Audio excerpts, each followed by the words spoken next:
দুনিয়ায় কয়েক বছর পরে পরিবারের একত্রিত হওয়ার আনন্দের চেয়েও কয়েকশো গুণ বেশি।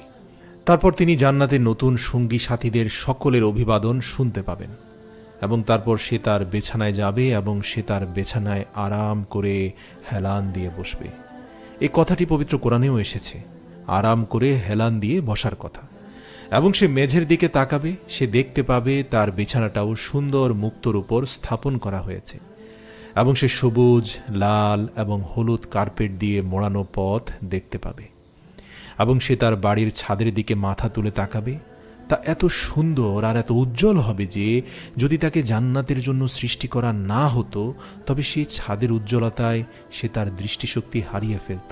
সে আনন্দচিত্তে চারপাশে তাকাতে থাকবে, সে এক উচ্ছ্বাস, সে এক অনাবিল আনন্দ এবং বলতে থাকবে, সকল প্রশংসা আল্লাহর, যিনি আমাদের এই জান্নাতের পথ দেখিয়েছেন।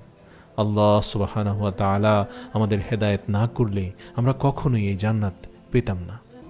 সুপ্রিয় দর্শক, জান্নাতে আপনাকে আপনার নতুন বাড়িতে আল্লাহ এবং ফেরেশতাদের পক্ষ হতে এবং জান্নাতের সমস্ত সৃষ্টির পক্ষ হতে স্বাগত জানানো হবে।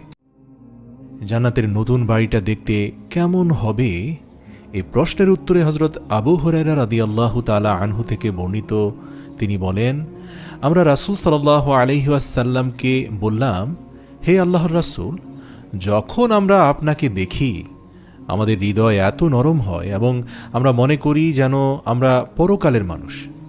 কিন্তু তারপর যখন আমরা আমাদের বাড়িতে ফিরে যাই, দুনিয়ার সাথে জড়িয়ে যাই, আমাদের স্ত্রী সন্তানদের নিয়ে ব্যস্ত হয়ে পড়ি, তখন আমরা অনুভব করি যে আমাদের হৃদয় কিছুটা শক্ত হয়ে গেছে। তখন রাসূল সাল্লাল্লাহু আলাইহি ওয়াসাল্লাম বললেন, তোমরা আমার সাথে থাকলে তোমাদের অন্তরের যে অবস্থা হয়, যেমন অনুভব করো, যদি এমনইভাবে সব সময় তোমাদের অন্তরের অবস্থান একই রকম থাকতো, তাহলে তোমরা রাস্তায় পথ চলার সময় ফেরেশতারা তোমাদের সাথে করমর্দন করত এবং তোমাদের বাড়িতে যেয়ে তোমাদের সাথে দেখা করত।